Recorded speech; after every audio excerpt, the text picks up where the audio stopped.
এই শীতের রাতে বেটা তোর গরম লাগতেছে তাই না? হ্যাঁ, ব্যাপারটা খুব সুন্দর না? দাঁড়া রে বেটা দাঁড়া, পিটিয়ে তোর রক চামড়া সব ছিলে ফেলবো আজকে, আর তোর শরীর একেবারে গরম করে দেবে রে, গরম। দাঁড়া। আরে বাক মামা, আরে আরে আরে বাবা মামা, আরে আরে আরে বাক মামা, আপনি অমন করে মারতেছেন কেন? ওরে বাবা রে বাবা, এই আমার এই এই এই আমার পাছাটা তো ফেটে যাচ্ছে, এই এটা পুরো ঢোলে। কি গো, সারাদিন সারাদিন অমন বসে বসে থাকলে হবে? কয়েকদিন ধরে তো কোথাও চুরি করতে যাচ্ছ না। বাবা, তুমি না এই বনের বিখ্যাত চোর, তাহলে চুরি করতে যাচ্ছ না কেন বাবা? তোমরা যে আমাকে চুরি করতে বলতেছো, তা চুরি করবোটা কি? চুরি করতে করতে সবার সব জিনিস তো চুরি করে ফেলেছি। বানর মিয়ার মুরগিগুলো তো এখনো চুরি করনি। এক সপ্তাহ আগেই তো বানর বউ বললো ওদের মুরগিগুলো অনেক বড় বড় হয়েছে। সেই মুরগিগুলো আগের সপ্তাহে চুরি করে ফেলেছি বউ। কি যে চুরি করব কিছুই তো বুঝতে পারতেছি না। এই বনে চুরি করার মতো আর তো কিছু নেই। চুরি করার কিছু না থাকলে তো তুমি চুরি করতে পারবে না বাবা। আর চুরি না করলে আমরা খাবো কি? কি আর করবো রে মা, এই বনে বুঝি আর থাকতে পারবো না। অন্য কোনো বনে চলে যেতে হবে। এই বনের তো চুরি করার মতো কিছুই নাই। তাই এই বনে আর 2টা দিন থাকলে না খেয়ে মনে হয় মরে যাব। হ্যাঁ বাবু, সেটাই ভালো হবে। এই বনে থাকলে তো আমাদের না খেয়ে থাকতে হবে। চুরি করার মতো তো কিছুই নেই। মা মা, আমি এই বনেই থাকবো। আমি এই বন ছেড়ে কোথাও যাব না মা। এই বনে তো আমার অনেক বন্ধু আছে, ওদের ছেড়ে আমি কোথাও যাব না মা। আরে পাগলি মেয়ে, নতুন বনে গেলে তোর অনেক বন্ধু হবে, আর এই বনে থাকলে তো আমাদের না খেয়ে থাকতে হবে। একটু আমার কথাটা বোঝার চেষ্টা কর মা। ঠিক আছে মা, আমি নতুন বনে যাব। তোমরাই তো আমার সব, আমার লক্ষ্মী মা আর আমার সোনা বাবা। হ্যাঁ বউ, তুমি সত্যি কথাই বলেছো। আমাদের মেয়েটা খুব লক্ষ্মী হয়েছে। চোরের ঘরে এমন মেয়ে পাওয়াই যায় না। তা কাল রাতে আমরা এ বন ছেড়ে অন্য কোনো বনে চলে যাব।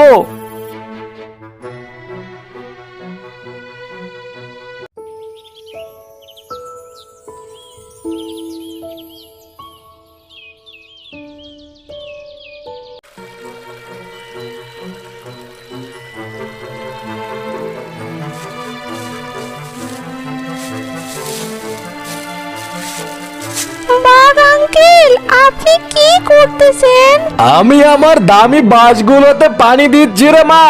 অনেক দামি বাঁশ তো, তাই প্রতিদিন এগুলোতে পানি দিতে হয়, না হলে এগুলো মারা যাবে। ও আচ্ছা, এই বাঁশগুলোর অনেক দাম।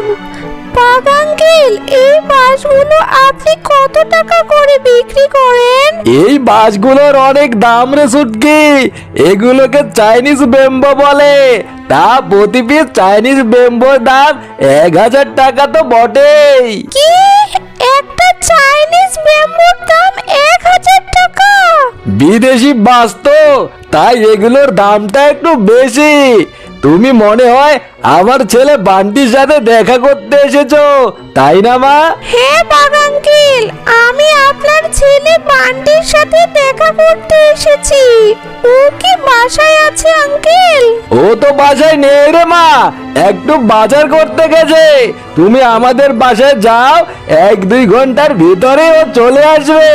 আচ্ছা ঠিক আছে বাঘ আঙ্কেল, আমি তাহলে আপনার বাসা যাচ্ছি। বাঘ আঙ্কেলের বাঁশগুলো খুব দামি। আমার চোর বাবা যদি বাঁশগুলো চুরি করতে পারে, তাহলে তো আমরা বাঁশগুলো অনেক টাকা দিয়ে বিক্রি করতে পারবো। বাঘ আঙ্কেলের বাসা গিয়ে আর কাজ নেই, যাই বাবাকে এই সুসংবাদটা দিয়ে দেই।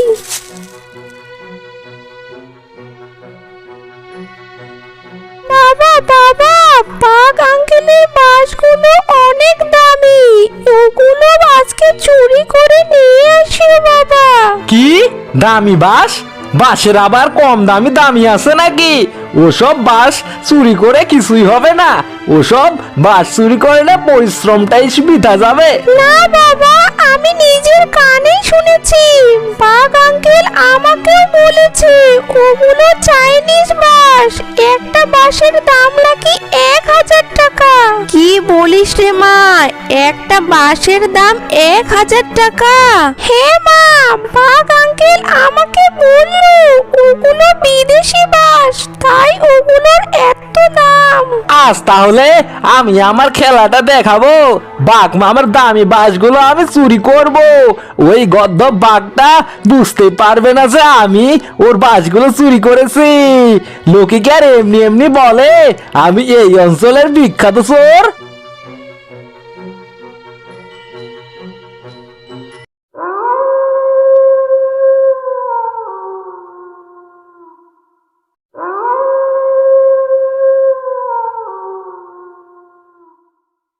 কি তুমি চোরের মেয়েটাকে বলেছো আমাদের বাঁশগুলো অনেক দামি?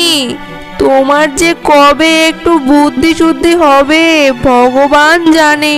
এটা তুমি কি বলো বউ? চুটকি তো অনেক ছোট একটা মেয়ে, ও বাঁশের দাম জেনে ফেললে তো কোনো সমস্যা হওয়ার কথাই না। চোরের বংশের আবার ছোট বড় আছে নাকি? ওরা সবাই চোর। আমাদের বাঁশ খেতে তো টুনি পাখিটা পাহারা দিচ্ছে। চুরি করতে আসলে টুনি পাখি নিশ্চয়ই আমাকে জানাবে। তা তুমি কোনো চিন্তা করো না বউ। টুনি পাখিটা আছে বলেই তো আমরা একটু শান্তিতে ঘুমাতে পারি। হ্যাঁ গো হ্যাঁ, এটা তুমি ঠিক বলেছো। তুমি এখন ঘুমাতে যাও, আমার অনেক ঘুম পেয়েছে। কাল রাতে তো ঠিকভাবে ঘুমাতে পারিনি, আজকে তাড়াতাড়ি ঘুমাতে হবে।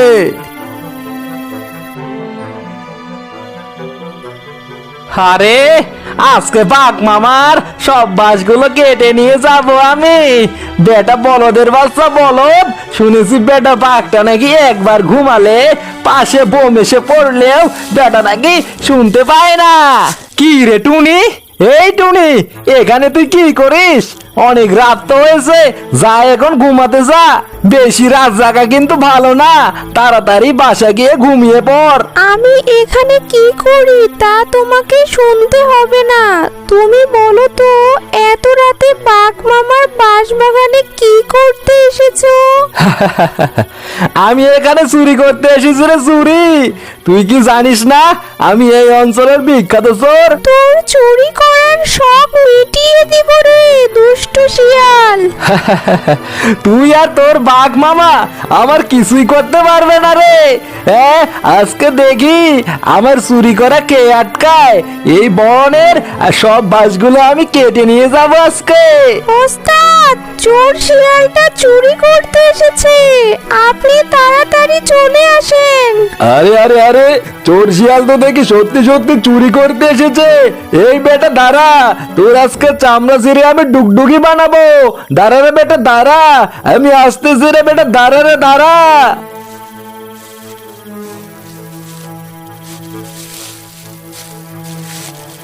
ওস্তাদ, ওই দুষ্ট শিয়ালটা আপনার বাঁশগুলো চুরি করতে এসেছে। আরে বাঘ মামা, আমি আপনার বাঁশগুলো চুরি করতে তো আসিনি। আজ খুব গরম পড়েছে তো, তাই আপনার বাঁশ বাগানে একটু বাতাস খেতে এসেছি। বাগানটা তো ভালোই বানিয়েছেন, হ্যাঁ? তা আপনার রুচিবোধ ভালোই আছে বলতে হবে। এই শীতের রাতে বেটা তোর গরম লাগতেছে তাই না? হ্যাঁ, ব্যাপারটা খুব সুন্দর না? দাঁড়া রে বেটা দাঁড়া, পিটিয়ে তোর রক চামড়া সব ছিলে ফেলবো আজকে, আর তোর শরীর একেবারে গরম করে দেবে রে, গরম। দাঁড়া। আরে বাক মামা, আরে আরে আরে বাপ মামা, আরে আরে আরে বাক মামা, আপনি অমন করে মারতেছেন কেন? ওরে বাবা রে বাবা, এই আমার এই আমার পাছাটা তো ফেটে যাচ্ছে, এই পুরো ঢোলে যাচ্ছে রে বাবা, এই বাক মামা আসতে মারেন, ওরে বাবা রে বাবা, আরে বজ্জাদের বাচ্চা বজ্জাত, তোকে তো আমি মারতেছি না, পিটিয়ে তোর শরীরটাকে আমি ঠান্ডা করতেছি। তোর না অনেক গরম লেগেছে, তা মায়ের খেয়ে তোর গরম সব ছুটে যাবে রে। দাঁড়া বেটা দাঁড়া, মেয়েটে তোকে একেবারে ভর্তা বানানো আজকে, একেবারে মাছের ভর্তা হয়ে যাবে তুই।